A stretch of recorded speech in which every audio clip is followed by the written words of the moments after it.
नवीनगर विधानसभा के बारून प्रखंड स्थित कोचाड़ पंचायत के केशवपुर गांव में आज जन सुराज पार्टी का संगठन विस्तार अभियान अर्चना चंद्र यादव के नेतृत्व में किया गया। यह अभियान तेजी से लगातार बढ़ रहा है और इसी का नजारा जो है इस गांव में देखा जा रहा है। लगातार कार्यकर्ताओं के साथ मिलकर इस मिशन को नई दिशा और ऊर्जा दी जा रही है। अर्चना चंद्र यादव के नेतृत्व में कार्यकर्ता लगातार गांव-गांव जाकर जन जागरूकता फैला रहे हैं। आज इसी का नजारा जो है काफी सदस्य बनाकर आज यहां दिखा और 10 रुपये की रसीद जो है लगातार काफी लोग ने जन सुराज पार्टी से जुड़कर इसको कटाया और यह अभियान न सिर्फ पार्टी की सदस्यता बढ़ा रहा है बल्कि बिहार की बदलती दिशा को लेकर लोगों में एक नई उम्मीद और उत्साह भी जगा रहा है। आपको बता दें कि जन सुराज पार्टी का यह अभियान का उद्देश्य प्रखंड में 3 संवाद कार्यक्रम के माध्यम से कार्यकर्ताओं को जोड़ना है, साथ ही 100 दिनों की इस अभियान में जन जन तक फैलाना है ताकि अधिक से अधिक लोग इस मुहिम में शामिल हो। और आइए जानते हैं कि प्रशांत किशोर जी की बातों को मजबूती के साथ किस प्रकार उन्होंने कोचाड़ गांव के केशवपुर में ग्रामीणों के बीच रखा। मैं सभी केशवपुर की ग्रामीण जनता का तहे दिल से हार्दिक अभिनंदन करती हूँ।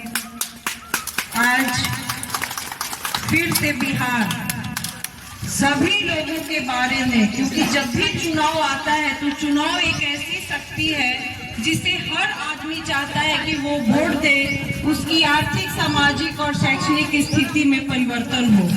लेकिन अभी तक अब 35 साल से अगर हम अपने बिहार को अगर बहुत पहले अगर हम पढ़ते हैं तो हम देखते हैं कि हमारा बिहार विकसित राष्ट्र था। ऐसा विकसित राष्ट्र था और कितनी हमारे यहाँ योग्यता रही होगी और कितने हम कर्मवान रहे होंगे कि महात्मा गांधी भी जब भी हिंदुस्तान की आजादी के लिए अगर कोई भूमि, कोई राज्य चुना था तो यही बिहार राज्य चुना था। आप सभी जानते हैं कि महात्मा गांधी सबसे पहला सत्याग्रह इसी बिहार से किया था और पूरे हिंदुस्तान को आजादी दिला दी थी। आज वही बात, क्योंकि आप कहीं भी अब हम लोग क्षेत्र में, राजनीतिक क्षेत्र में या पारिवारिक पृष्ठभूमि के किसी भी काफी समाज में रहते हैं, अगर हम घूमते हैं तो हर जगह बिहार में लाचारी, बेरोजगारी, अशिक्षा दिखता है। अगर बाहर के स्टेट हमें आज दोयम दर्जा की दृष्टि से देखता है, ऐसा क्या हो गया? क्योंकि वोट तो बिहार के लोग हर समय, जब भी चुनाव आया है, चाहे लोकसभा का चुनाव आया हो, चाहे विधानसभा का चुनाव आया हो, सब लोग अपना मत ये सोच कर देते हैं कि शायद अब हमारा स्थिति बदले। लेकिन क्या किया गया? अगर 2 गठबंधन जो हम लोग के बीच में आकर खड़ी है वो जात के नाम पर डराती है। हमको याद करना होगा, क्योंकि हम 26 जनवरी और 15 अगस्त इतना धूमधाम से मनाते हैं, उस समय हमें अंदर से कोई जातीयता की बात नहीं रहती। हम एक हिंदुस्तान के हम नागरिक हैं। हम ये सोच कर अपना पूरा हर्ष और उल्लास के साथ गांव के छोटे छोटे जगहों पे भी हम अपना तिरंगा लहरा देते हैं। तो वोट वही चीज है। वोट देश के लिए होता है, वोट समाज के लिए होता है, वोट किसी जाति, पाति और धर्म के लिए नहीं होता। जब भी चुनाव का समय आता है, आप देखते होंगे 2 गठबंधन जो आज बिहार में, जिसको दोनों लोगों को, चाहे राजद गठबंधन हो चाहे जदयू गठबंधन हो, आप लोगों ने मत दिया और वो मंच से खड़े होकर जातीयता की बात करते हैं। कभी देखते होंगे कि कभी फलाना नेता इस पार्टी में, और खासकर हम लोग देखे हैं इस लोकसभा में देखे हैं, एक ही व्यक्ति कभी किसी पार्टी से आता है और एक ही व्यक्ति कभी किसी दूसरे पार्टी से आता है। तो इस तरह का हमारा कीमती वोट को लोग गुमराह करके लेके जा रहे हैं और हमारी कोई भी स्थिति में परिवर्तन नहीं हुआ है।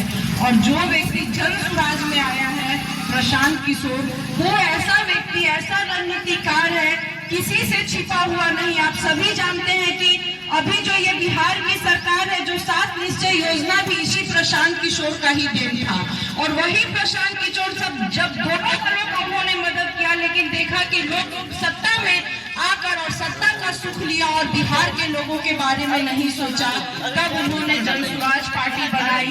और सभी घर घर हम लोग सभी जन सुराज के सिपाही हैं और हम लोग घर घर जाके जन सुराज सिपाही बनाने आए हैं, आपको बनाने आए हैं, सबको बनाने आए हैं कि एक बार जन सुराजी बनिए।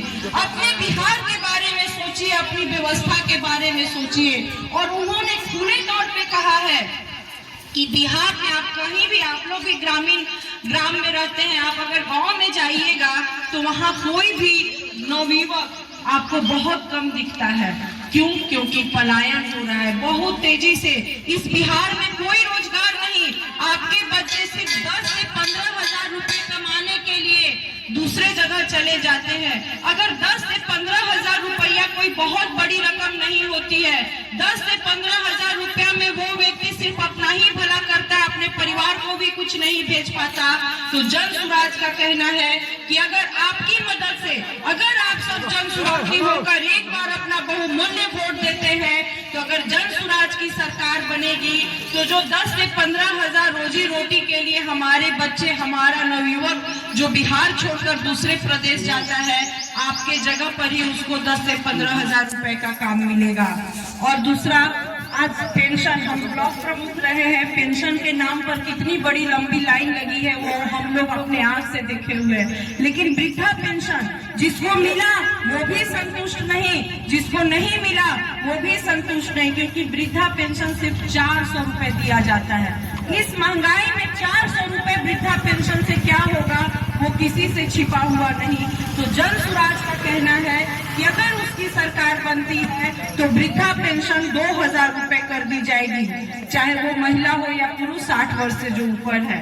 नहीं मिल रहा तो 400 रुपया, वही तो हम कह रहे हैं कि किस तरह का गुमराही है। 400 रुपया आपको दिया जाता है, आपको लगता है कि हमको 400 रुपया हम वृद्धा पेंशन ले लिए, लेकिन जिसको मिल रहा है उससे भी जाकर पूछिए क्या 400 रुपए में उसकी बुजुर्ग अवस्था में 400 रुपए में क्या उसकी बदहाली दूर हो गई।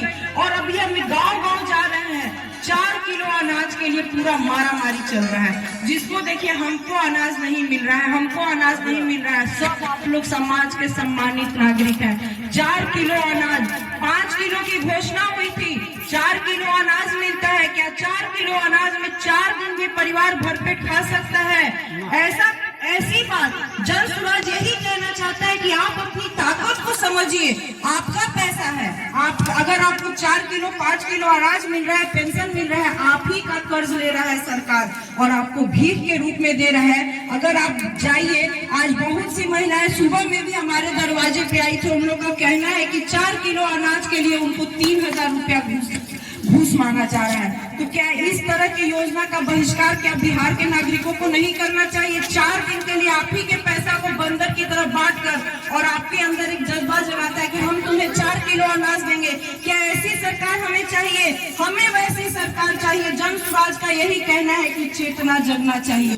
4 किलो अनाज का बहिष्कार करके हमें 4 किलो अनाज नहीं चाहिए। हमारे हाथों में ताकत दे दो, हमारी शिक्षा को इतना मजबूत कर दो कि हम 15 से 20 किलो अनाज घर में पैदा कर लें। यही जन सुराज चेतना जगाने आप लोग के बीच आई और हम सब जन सुराज के सिपाही और हम आपसे सभी केशवपुर के नागरिकों से कहना चाहूंगी कि वोट बांट तो एक बात की बात है, लेकिन एक बार जन सुराजी बनिए और बिहार के बारे में सोचिए। जो भी योजना सरकार के द्वारा लाई जा रही है, आप लोग बहुत सामूहिक रूप से ऐसी योजना का बहिष्कार कर दीजिएगा।